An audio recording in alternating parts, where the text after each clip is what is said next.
उम्र थका नहीं सकती, ठोकरें गिरा नहीं सकती। उम्र थका नहीं सकती, ठोकरें गिरा नहीं सकती।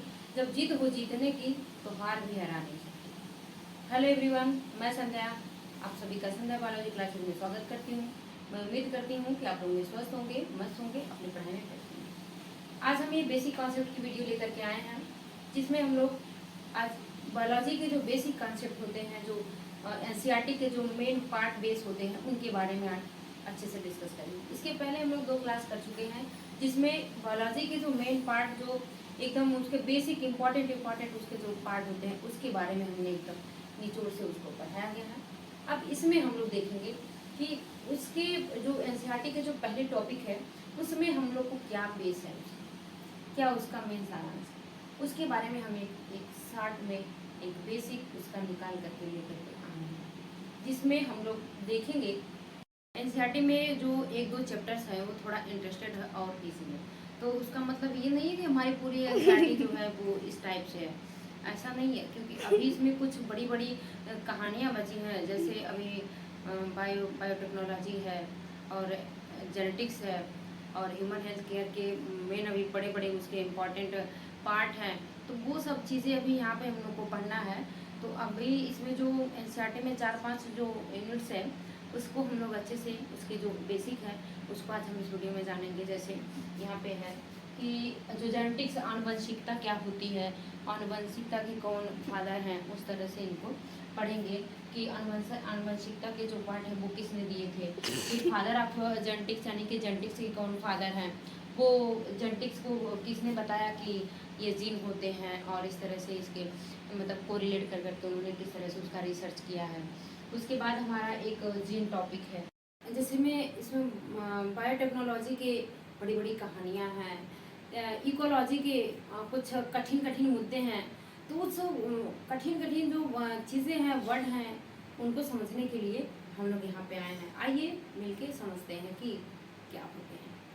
ये क्लास जो करने का मेन मुद्दा है वो यही है कि आपके जो बेसिक जो ओवर कॉन्फिडेंस है आपके अंदर, उसको ख़त्म किया जाए, और जिन लोगों को बायोलॉजी से भय लगता है उसके अंदर बायोलॉजी के हौसले को जगाया जाए, और बायोलॉजी पढ़ने वाला हर एक स्टूडेंट आसानी से समझ सके। बेटा बायोलॉजी सभी लोग पढ़ते हैं, लेकिन उसको समझना और एक सीखना दोनों में बहुत ही डिफरेंट होता है। तो यहाँ मैं समझाने नहीं आई हूँ, यहाँ मैं सिखाने आई हूँ। आइए सीखते हैं। आप लोग कुछ इसमें से पॉइंट्स, कीवर्ड्स लगे आपको तो अपने नोटबुक में नोट डाउन कर लीजिएगा, क्योंकि यहाँ तो व्हाट इज रिप्रोडक्शन, जनन, जनन क्या होता है? जनन वह प्रक्रिया है जो सेम अपने जैसे संतान प्राप्त करने की प्रोसेस है। जैसे अब ह्यूमन है तो ह्यूमन का बेबी, काऊ है तो काऊ का बेबी, बफेलो तो बफेलो का, अगर डॉग है तो डॉग। इस तरह से अपने जैसे संतान प्राप्त करने की एक प्रक्रिया होती है, जो रिप्रोडक्शन कहलाती है, जनन कहलाती है। अब ये जनन जो होता है वो 2 टाइप का होता है। एक होता है ये जो रिप्रोडक्शन वो 2 टाइप का होता है, एक अलैंगिक होता है, अलैंगिक, और दूसरा है लैंगिक। ये अलैंगिक यानी कि एसेक्सुअल रिप्रोडक्शन, और ये है सेक्सुअल रिप्रोडक्शन। ये जो सेक्सुअल और एसेक्सुअल रिप्रोडक्शन है, ये 2 टाइप के रिप्रोडक्शन होते हैं, जिसमें जो एसेक्सुअल रिप्रोडक्शन होता है इसमें 2 पेरेंट्स इन्वॉल्व होते हैं। जब ये जो है इसके एग्जांपल्स करते हैं। जो अलैंगिक होता है, ये जैसे देखें तो होता है द्विखंडन, द्विखंडन होता है। जो द्विखंडन होता है इसमें जैसे देखें तो एग्जांपल हो जाएगा इसका अमीबा। ये जो अमीबा होता है ये द्विखंडन का, लेकिन जब इसी की विपरीत होती है, इसकी परिस्थिति जो विपरीत हो जाती है तो बहुखंडन हो जाता है, यानी बहुत भागों में खंडित हो जाता है। तो ये हो जाता है बहुखंडिता। तो ये है अलैंगिक। अब इसके बाद आता है इसमें कि ये जो अलैंगिक है ये बीजाणुजनक, बीजाणुजनक, बीजाणुजनिकता। आगे हम लोग देखेंगे बीजाणुजनक, और कुछ बेसिक बताऊंगी, जैसे यहाँ पे उस चीज़ को बेसिक को आप लोग अपनी कॉपी में नोट डाउन कर लीजिएगा। और आगे की जो क्लासेस हैं ये चल रही हैं, ये अभी ये बेसिक आज क्लियर हो जाएगा, उसके बाद हम लोग क्लास में टॉपिक वाइज लेकर के चलेंगे। तो आइए देखते हैं कि ये जो बेसिक है इसमें पहले देखेंगे कि रिप्रोडक्शन क्या होता है, उसके बाद जेनेटिक्स क्या होते हैं, आनुवंशिकता, उसका जेनेटिक्स से फादर कौन है, उसके बाद जानेंगे डाई हाइब्रिड का, मोनो हाइब्रिड का, यानी मेंडल के बारे में थोड़ा चर्चा करेंगे। और उसके बाद हम लोग डीएनए के बारे में भी कुछ बातें होंगी। आइए देखते हैं। पहले रिप्रोडक्शन, ये जो रिप्रोडक्शन है, ये रिप्रोडक्शन जो है ये कहते किसको, व्हाट इज रिप्रोडक्शन? रिप्रोडक्शन वह प्रोसेस है, एक बायोलॉजिकल प्रोसेस है जो पृथ्वी पे चलने वाली एक कंटिन्यू प्रक्रिया है। जीव जन्म लेते हैं, मर जाते हैं, जन्म सेक्सुअल होता है। इसके कई पार्ट, जैसे इसका पहला है द्विखंडन, यानी कि ये द्विखंडन के कारण ही इसके जो जीव होते हैं वो द्विखंडी भाग में होते हैं। जैसे द्विखंडन बहुखंडी होता है, बहुखंडिता। एग्जाम्पल इसका देखें, जैसे एग्जाम्पल में तो हो जाएगा अमीबा। अमीबा इसका एग्जाम्पल होता है, क्योंकि अमीबा जो है यह यूनिसेलुलर है, यह एक सेलुलर ऑर्गेनिज्म है। ये एक सेल का होने के कारण इसकी जो बॉडी होती है वो समसूत्री भागों में विभाजित हो जाती है, समसूत्री भागों में विभाजित होती है, यानी कि समान एक समान वे में ये विभाजन होने के कारण ये एसेक्सुअल होते हैं। एसेक्सुअल यानी कि जिसके पेरेंटल सेल और मदर सेल दोनों समान होते हैं, यानी कि समान जो एक जैसे होते हैं, वही उसी को कहते हैं क्लोन। इसका नाम दिया गया था, एक क्लोन जो हमारा बायोलॉजी है वो क्लोन नाम दिया था। क्लोन मतलब जो सेम हु बहू उसी की शक्ल का एक और तैयार हो जाना ही कहलाता है, ये अलैंगिक यानी क्लोन होता है। अब हमारी अगली टॉपिक आती है एसेक्सुअल, तो पढ़ लिए। अब देखेंगे सेक्सुअल क्या है।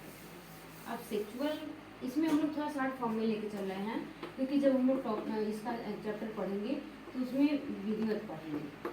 अभी हम ये बेसिक बता रहे हैं ताकि चैप्टर पढ़ने में आपको आसानी हो जाए, उस समय आपको कोई प्रॉब्लम क्रिएट ना हो। ये जो सेक्सुअल यानी कि लैंगिक जनन होता है, ये है जो होता है ये बाई पेरेंटल होता है। ये बाई पेरेंटल होने के कारण इसमें मेल और फीमेल, ये मेल और फीमेल दोनों इसमें इन्वॉल्व होते हैं। इसमें जो निषेचन होता है, इसमें निषेचन की प्रक्रिया होती है, और इस सेक्सुअल में निषेचन की प्रक्रिया नहीं होती है। ये जो सेक्सुअल होता है ये बाई पेरेंटल होता है, निषेचन की प्रक्रिया होती है, और इसमें भ्रूणावस्था आती है और उसके बाद प्रसव आता है। तो ये सब चीज़ें इसमें होती हैं जो लैंगिक होता है और अलैंगिक में होता है। अब अगली टॉपिक हमारी आती है कि जेनेटिक्स क्या है। तो ये रहा हमारा रिप्रोडक्शन में थोड़ा सा ये बेसिक था रिप्रोडक्शन का। अब नेक्स्ट टॉपिक है, पॉइंट है हमारी कि जेनेटिक्स क्या है, यानी आनुवंशिकता। इसको हिंदी में कहते हैं आनुवंशिकता। आनुवंशिकता, आनुवंशिकता के जो फादर हैं ऑफ जेनेटिक्स, तो इसके फादर हैं Gregor John Mendel. Gregor John, यहाँ पे सर ग्रेगर जॉन, ये जो ग्रेगर जॉन मेंडल जी थे, इनके बारे में आइए हम थोड़ा सा स्टोरी के माध्यम से आप लोग को बताते हैं कि इनका एक ही रूल था कि कभी हार नहीं माननी चाहिए। ये पहला अपना जो फर्स्ट टाइम का एक्सपेरिमेंट किए थे, ये किए थे गार्डन पी पे। गार्डन पी पे इन्होंने करीब 7 साल तक कंटिन्यू लगातार रिसर्च करते रहे। उसके बाद जाकर के ये सक्सेस हुए थे। फिर भी उनके बाद भी इनको बहुत लड़ाइयाँ लेनी पड़ी थी लोगों से। तो सुनिए क्या होता है। ये एक भेड़ चरवाहा थे और इनको मतलब भगवान में आस्था ये ज़्यादा रखते थे। तो ये उसके बाद ये एक पादरी में, एक चर्च में जाकर के पादरी बन गए। तो उसके बाद जो भी पादरी के बाद जो भी इनको टाइम समय वक्त मिलता था वो अपना ये रिसर्च पे अपना खर्च किया करते थे वो टाइम। और करते करते आए दिन इन्होंने एक अच्छा सा आनुवंशिकता के बारे में एक रिसर्च किए, और रिसर्च होने के बाद इनको लगा कि हाँ हम सफल हो गए। तो ये जब कुछ अच्छा किए ये जो ग्रेगर जार मेंडल जी थे, इनके बारे में आइए हम थोड़ा सा स्टोरी के माध्यम से आप लोग को बताते हैं कि इनका एक ही रूल था कि कभी हार नहीं माननी चाहिए। ये पहला अपना जो फर्स्ट टाइम का एक्सपेरिमेंट किए थे, ये किए थे गार्डन पी पे। गार्डन पी पे इन्होंने करीब 7 साल तक कंटिन्यू लगातार रिसर्च करते रहे। उसके बाद जाकर के ये सक्सेस हुए थे। फिर भी उनके बाद भी इनको बहुत लड़ाइयाँ लेनी पड़ी थी लोगों से। तो सुनिए क्या होता है। ये एक भेड़ चरवाहा थे और इनको मतलब भगवान में आस्था ये ज़्यादा रखते थे। तो ये उसके बाद ये एक पादरी में, एक चर्च में जाकर के पादरी बन गए। तो उसके बाद जो भी पादरी के बाद जो भी इनको टाइम समय वक्त मिलता था, वो अपना ये रिसर्च पे अपना खर्च किया करते थे वो टाइम। और करते करते आए दिन इन्होंने एक अच्छा सा आनुवंशिकता के बारे में एक रिसर्च किए। और रिसर्च होने के बाद इनको लगा कि हाँ हम सफल हो गए। तो ये जब कुछ अच्छा किए तो 3 साइंटिस्ट आते हैं। वो तीनों साइंटिस्ट मिल करके जो इनका रिसर्च किया गया था उसी पे रिसर्च किए। और उन्होंने ये बताया कि ये जो मेंडल ने जो भी किया था वो बिल्कुल करेक्ट किए थे, उनका सारा एक्सपेरिमेंट सही था। तो उन्होंने उनका एक न्यू नाम देता है कि न्यू मेंडलिज्म, यानी न्यू मेंडलिज्म के नाम से उनके एक्सपेरिमेंट को जैसे उसको दूसरा नाम दिया गया। वो तीनों वैज्ञानिक के नाम थे, सेरमार्क था, कोरेंसन था और डीब्रिज थे। ये तीनों वैज्ञानिकों ने जब आया तो उनकी रिसर्च करके उनका एक न्यू नामकरण कर दिया। उनकी जो खोज थी, खोज पे। अब अगला क्या आता है पॉइंट कि अब ये एक्सपेरिमेंट किए, उसके बाद उनकी मतलब 20 साल तक, कुछ सोचो 20 साल तक वो शांत रहे, सब माहौल शांत रहा। फिर उसके बाद जब ये वैज्ञानिक आए और वो डार्विनवाद का जो था वो बोलबाला खत्म होने के बाद ये इन लोग का जब दावा आया तो ये लोग उनके एक्सपेरिमेंट को करेक्ट साबित कर दिए और न्यू नेम दे करके उनकी जो 3 साइंटिस्ट आते हैं, वो तीनों साइंटिस्ट मिल करके जो इनका रिसर्च किया गया था उसी पे रिसर्च किए। और उन्होंने ये बताया कि ये जो मेंडल ने जो भी किया था वो बिल्कुल करेक्ट किए थे, उनका सारा एक्सपेरिमेंट सही था। तो उन्होंने उनका एक न्यू नाम देता है कि न्यू मेंडलिज्म, यानी न्यू मेंडलिज्म के नाम से उनके एक्सपेरिमेंट को जैसे उसको दूसरा नाम दिया गया। वो तीनों वैज्ञानिक के नाम थे, सेरमार्क था, कोरेंसन था